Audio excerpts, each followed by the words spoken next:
গৌৰৱ গগৈ পৰৱৰ্তী মুখ্যমন্ত্ৰী হ'ব।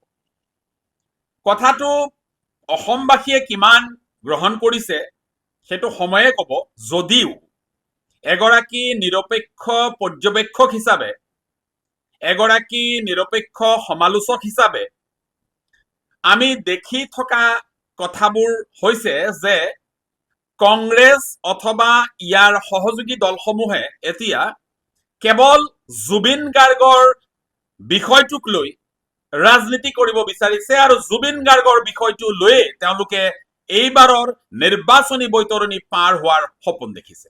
কংগ্ৰেছ প্ৰমুখ্যে তেওঁলোকৰ সহযোগী দলসমূহৰ নেতৃত্বৰ কৰবাত নহয় কৰবাত এই যি বৌদ্ধিক যিটো দৈন্যতা সেইটো প্ৰকাশ পাইছে।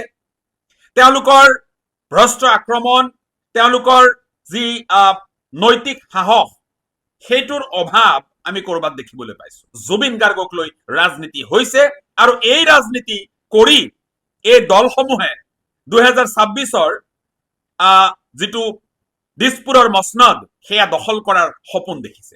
ৰণকৌশল প্ৰস্তুত কৰিব নোৱাৰে তেন্তে কেৱল জুবিন গাৰ্গৰ ইছ্যুৰে যি ৰাজনৈতিক বৈতৰণি তেওঁলোক পাৰ হ'ব বিচাৰিছে, এয়া হ'ব কেৱল তেওঁলোকৰ এটা অলিক কল্পনা মাথো।